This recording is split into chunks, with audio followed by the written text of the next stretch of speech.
Radio J. Radio J. Géopolitique le MAG. Steve Nadjar. Radio J.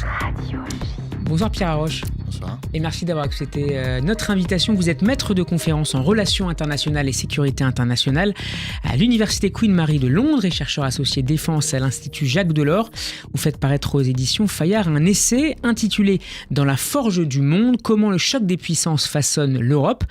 Un livre dans lequel vous analysez le processus par lequel l'Europe est passée du statut de principal moteur des évolutions de l'ordre mondial à celui parfois de simple témoin de la compétition internationale entre les États-Unis, la Chine et la Russie. Sur le plan des idées, Pierre Haroche, est-ce que la thèse de la fin de l'histoire de Francis Fukuyama a profondément façonné la pensée stratégique européenne et sa représentation de sa place dans le monde depuis le début des années 90 ? Disons, la thèse de la fin de l'histoire, c'était quelque chose qui va bien au-delà de la question européenne. Ça s'adressait d'une certaine manière à l'Occident en considérant que c'était ce qu'il avait bâti était un peu un horizon indépassable qu'on pouvait contester, mais vers lequel tout le monde allait tendre. Ça, d'une certaine manière, je pense que ce qu'il remet en question, au-delà de l'aspect philosophique qui est celui de Fukuyama, c'est quand même la nouvelle compétition de puissance entre principalement les États-Unis et la Chine, mais pas uniquement.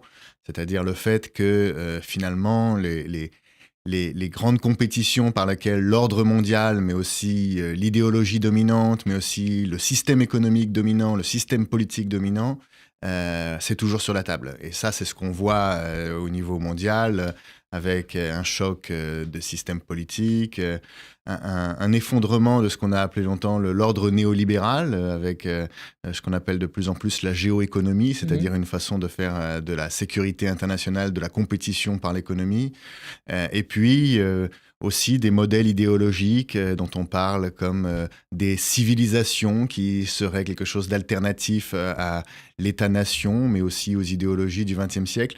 Donc voilà, ça relance le processus de découverte historique, et je pense qu'effectivement, dans ce cadre, pour l'Europe, c'est encore une étape de son déclin historique. On pourra revenir sur la façon dont ça a commencé, mais je pense là, c'est ce que j'appelle l'étape de la provincialisation de l'Europe, c'est-à-dire une Europe qui non seulement n'est pas dominante, mais qui n'est même pas la région principale pour les autres. La reine. Voilà. On va y revenir dans le détail. Vous décrivez, Pierre Haroche, les Européens moins comme des acteurs que comme des spectateurs, souvent résignés devant une marche du monde dominée par les décisions de Vladimir Poutine, de Donald Trump, de Joe Biden ou du Chinois Xi Jinping. N'est-ce pas un peu injuste ? Est-ce que, pour parler du cas français, les présidents Chirac, Hollande ou Macron n'ont pas essayé de jouer un rôle parfois de contrepoids, de médiation, voire d'opposition ? Alors, l'approche que j'ai, c'est une approche, on peut dire, structurelle. C'est-à-dire que l'enjeu, c'est pas de voir les bonnes idées ou les bonnes initiatives qu'un individu ou même un chef d'État peut avoir, mais c'est de voir vraiment la place de l'Europe dans le monde à l'échelle de 5 siècles. Et la provincialisation de l'Europe, c'est d'une part le fait que les Européens n'ont pas les moyens ne sont pas les plus forts comme ils étaient encore au début du XXe siècle, et que c'est pas tellement qu'ils sont spectateurs, mais que l'Europe n'est pas l'arène principale de la compétition de puissance comme ça l'était pendant la guerre froide. Et c'est ça qui joue. Alors effectivement, on peut, en tant qu'État d'une région qui n'est pas la région prioritaire, on peut s'en sortir plus ou moins bien, avoir un rôle plus ou moins intéressant, mais ça n'empêche pas. Et je pense d'ailleurs que si on veut bien tirer ses cartes, il faut être conscient de ses capacités. C'est-à-dire être conscient effectivement du fait qu'on est provincial, et aussi dans la façon dont on en parle aux autres. Et ça n'est pas la principale qualité des dirigeants français européens d'avoir conscience de cette provincialisation de l'Europe ? Écoutez, les présidents français ont souvent un héritage gaullien ou gaulliste qui peut les mener à faire des choses intéressantes, mais qui peut aussi être trompeur, c'est-à-dire qui peut les faire se voir dans un miroir un peu déformant. L'enjeu, c'est pas tellement de faire une polémique directe sur tel ou tel président, mais c'est que, effectivement, par exemple, je pense qu'aujourd'hui, de fait de sa position provinciale, une priorité pour les Européens, ça devrait déjà d'essayer de bien gérer ce qui se passe dans leur région. Et ça, c'est quelque chose, voilà, si on veut parler d'un enjeu un peu concret, c'est que aujourd'hui, lorsque les Européens prennent la parole dans le reste du monde, ils sont peu crédibles, non seulement parce qu'il y a tout un passif qui tient du passé, c'est-à-dire l'importance de la colonisation qui a énormément marqué le reste du monde. Je rappelle dans le livre que seule une petite minorité de pays aujourd'hui n'a pas un passé lié à la colonisation et à la domination européenne. Et ça, les Européens n'en sont pas forcément toujours assez conscients parce que c'est souvent plus les victimes qui ont la mémoire de ces phénomènes que ceux qui en ont été les bénéficiaires. Et puis, aussi, on les renvoie au fait qu'effectivement, s'ils ne sont pas capables de gérer la puissance russe qui est censée être plus faible, en tout cas économiquement par rapport à eux, ils ont peu de poids ou de leçons à donner pour assurer la sécurité ou la paix dans d'autres régions. Et c'est ça qui fait qu'effectivement, les Européens n'ont pas un rayonnement mondial. Et la modestie de la puissance provinciale, je pense que c'est commencer par faire son travail à la maison. Est-ce que l'Europe serait encore plus ballottée en cas de retour de Donald Trump aux affaires, au pouvoir en novembre prochain aux États-Unis ? Alors, je pense que ça irait complètement dans la logique de l'Europe provinciale parce que, justement, Donald Trump, c'est peut-être celui qui voit le plus l'Europe comme un espace provincial qui n'est pas prioritaire. Pour être honnête, il voit un peu tout le monde comme non prioritaire parce que son slogan, c'est « America First » et que même l'Asie de l'Est, qui est considérée par les stratèges américains comme la priorité mondiale, lui, c'est pas très clair si il est prêt à se battre absolument, ou en tout cas à envoyer des gens se battre pour Taïwan, etc. Mais c'est clair qu'il incarne une nouvelle génération, même s'il n'est pas très jeune, il incarne une nouvelle génération de dirigeants américains pour qui... affaiblir le lien transatlantique, dire clairement dans les yeux des Européens qu'ils ne sont pas du tout une priorité et qu'on n'a pas peur de se fâcher avec eux, c'est acceptable. C'est une différence majeure avec Joe Biden. Oui, absolument. Et avec tous ceux d'avant, en fait.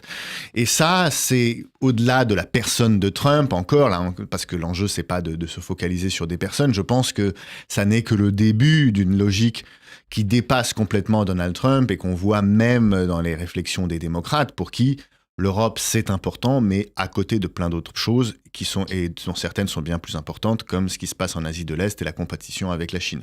Donc ça, effectivement, ça renvoie l'Europe à la fois à son déclin et en même temps à une injonction d'autonomie et d'union, puisque évidemment la réponse que beaucoup d'Européens en tout cas projettent sur l'arrivée de Donald Trump au pouvoir, c'est dans ce cas il faut que on fasse plus ensemble, on fasse plus en coopération entre Européens pour assurer notre sécurité. Pour développer l'autonomie stratégique. Voilà, et moi je raconte qu'en fait ça a toujours été ça, c'est-à-dire qu'à chaque fois que l'Europe a décliné, à chaque fois qu'elle a perdu son rang, il y a eu un stimulus à être à la fois plus unis et plus autonomes. Et c'était déjà le cas au moment de la décolonisation et de la guerre froide, et je pense que ça en est encore une autre étape. Donc voilà, Donald Trump, ce serait aussi pas simplement un personnage un peu fantasque, mais aussi un instrument de l'histoire qui ne fait que continuer une logique qui est assez longue et structurelle. Pierre Haroche, l'Europe n'est plus un modèle, n'est plus un repère pour le monde. Est-ce que vous diriez qu'elle est même devenue un contre-modèle pour certaines puissances, tant sur les plans politiques, économiques que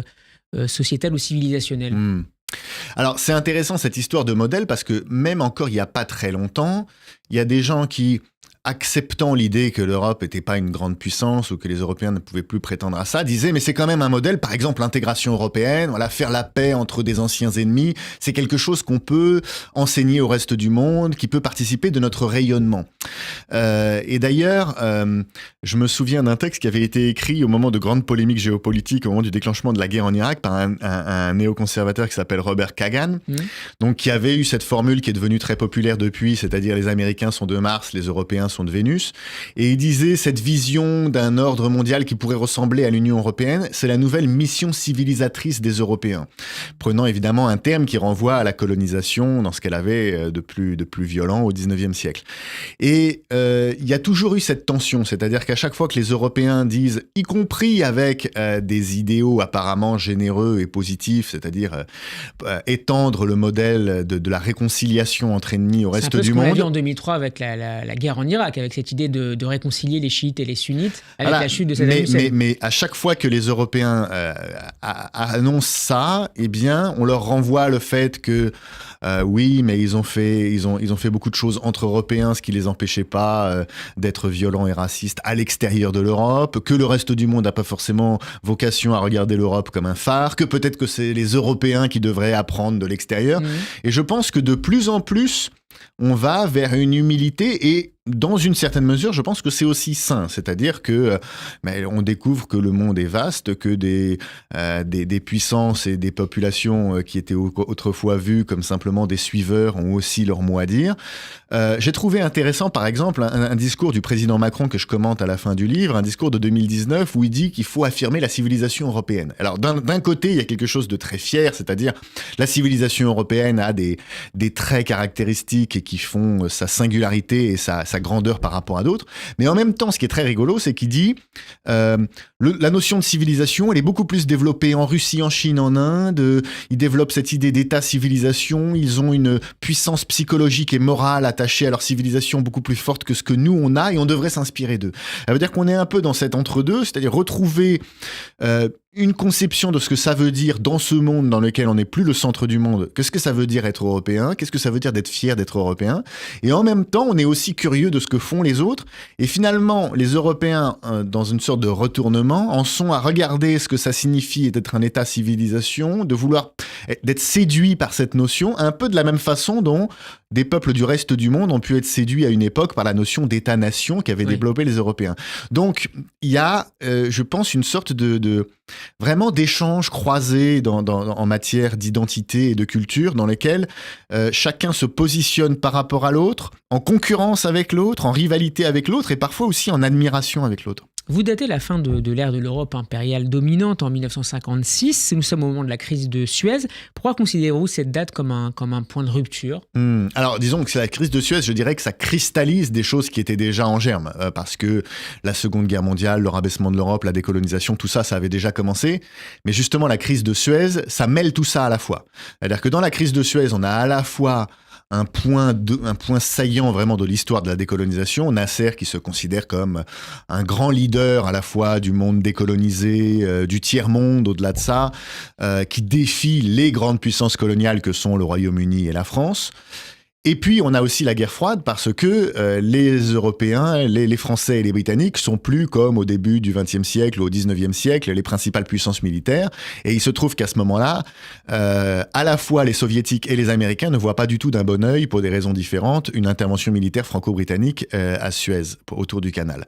Et donc c'est un choc pour les Français. Exactement. C'est-à-dire qu'ils ça matérialise vraiment très brutalement l'idée qu'ils sont devenus maintenant, alors là, pour le coup, des puissances très secondaires au Moyen-Orient, alors que le Moyen-Orient, historiquement, surtout pour les Britanniques, un peu moins pour les Français, c'était considéré comme une partie intégrante de la puissance britannique.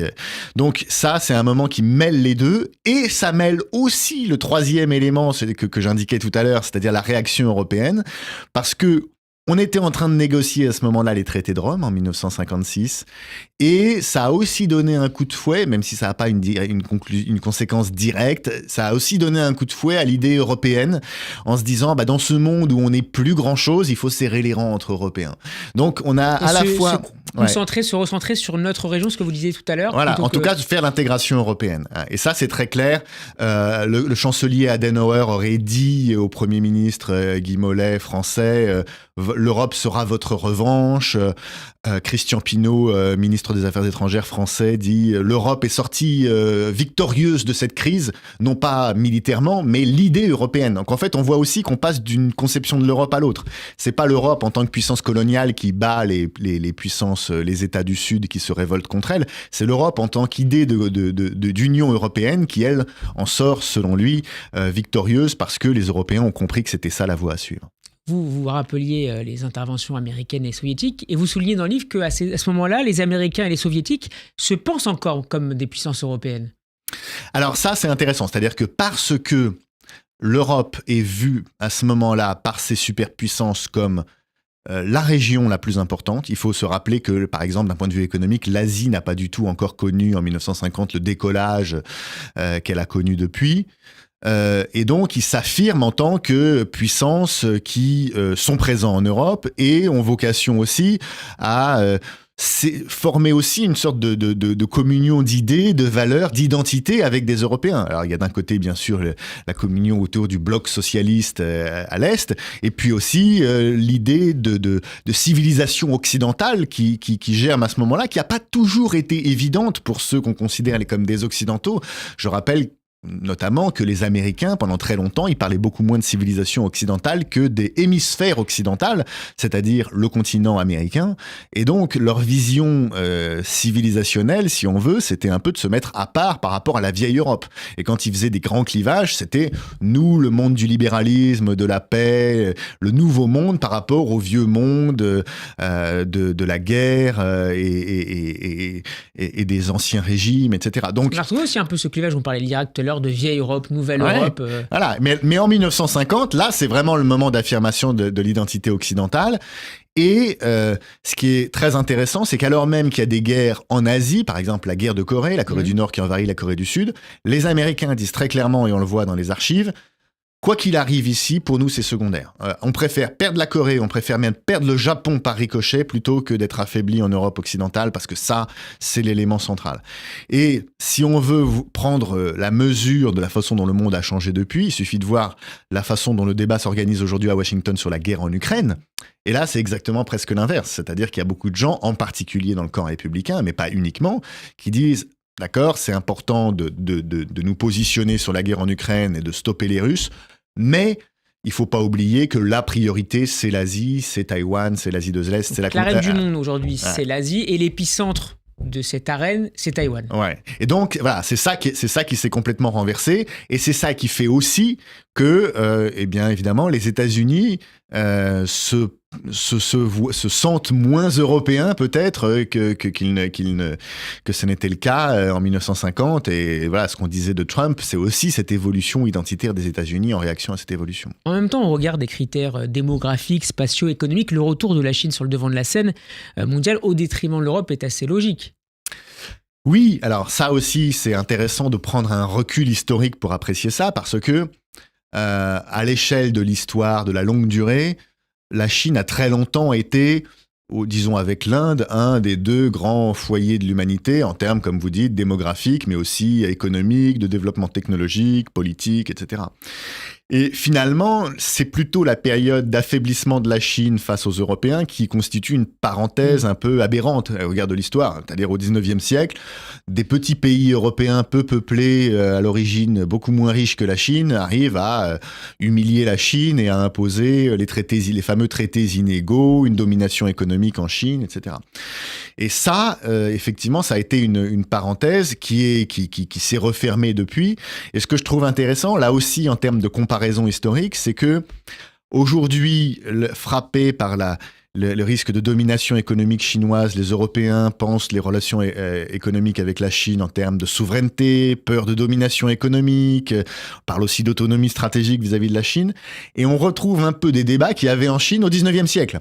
Face aux marchands européens, en disant attention, il ne faut pas affaiblir l'État impérial chinois face à ces commerçants français, anglais qui voudraient nous saper les bases de notre souveraineté avec les guerres de l'opium, etc. Donc, aujourd'hui, c'est le signe d'un déclin inévitable de l'Europe, à l'instar de celui chinois. Alors, déclin inévitable, moi j'aime bien l'idée de retour à sa place, parce que en français, c'est une façon de ramener quelqu'un, de rabaisser quelqu'un, et je dis, voilà, le monde remet l'Europe à sa place, qu'on le veuille ou non, mais d'une certaine manière, revenir à sa place, ça peut être aussi se retrouver soi-même. Donc ça aussi, voilà, je pense que c'est intéressant de ne pas envisager le déclassement uniquement comme un déclin négatif, parce que d'abord, si on voit la façon dont vivaient les Européens lorsqu'ils étaient effectivement le centre du monde, ça a été beaucoup d'impérialisme, de colonisation, de racisme, et à l'égard du reste du monde. Et entre Européens, ça a été des guerres terribles et de la compétition aussi alimentée par la conquête du monde. Donc c'était pas non plus de tout repos. Et puis, depuis que l'Europe est rabaissée, elle se retrouve elle-même, elle s'unifie. Et puis aussi, un élément important, c'est que l'immense majorité de la planète n'est pas le centre du monde et n'est pas une superpuissance qui peut prétendre dominer le monde. Donc d'une certaine manière, je verrais plus ça comme une forme de normalisation de l'Europe. Et ça, je pense que ça peut être intéressant dans le dialogue des Européens avec le reste du monde. C'est-à-dire abandonner cette idée qu'on a gardé des restes de la prétention à dominer le monde ou à être la région la plus importante, même si on domine pas le monde, et assumer une forme de normalisation qui peut permettre aussi d'avoir un dialogue plus sain et plus apaisé avec le reste du monde. On voit par exemple comment le dialogue avec les pays africains est encore très compliqué par l'héritage colonial, comment les populations et les sociétés africaines ont encore vraiment cette grille de lecture. Donc on n'en est pas du tout sorti de cette relation historique. Pierre Roche, d'un mot, il nous reste à peine une minute. Ce grand renversement, comment expliquez-vous qu'il occupe si peu le débat public, y compris pendant les campagnes électorales ? Parce que je pense qu'il faut prendre plein de recul. Il faut prendre un recul historique. Il faut prendre aussi un recul géographique, c'est-à-dire qu'il faut avoir une échelle européenne, parce que c'est à l'échelle européenne qu'on comprend vraiment le rôle que l'Europe a eu dans le monde. Et si on regarde simplement l'histoire coloniale ou l'histoire nationale d'un empire ou d'une nation, on n'a pas forcément on ne voit pas forcément se dessiner tout ce grand renversement. Et il faut aussi avoir une échelle mondiale. Donc ça nécessite de prendre du recul à tous les niveaux. C'est pour ça que moi j'aime bien présenter ce livre comme une histoire mondiale de l'Europe, ce qui permet de prendre du recul par rapport à une histoire nationale, mais aussi de prendre du recul par rapport à une histoire nationale dans un cadre européen. Donc il faut prendre beaucoup de recul, mais c'est là aussi où on voit se dégager des lignes de perspective qui peut-être nous donnent des pistes pour l'avenir. Merci beaucoup Pierre Roche d'avoir été avec nous pour nous présenter votre essai publié aux éditions Fayard, Dans la forge du monde, comment le choc des puissances façonne l'Europe. À très bientôt sur Radio J. Bonne soirée. Merci. Merci beaucoup, c'était super.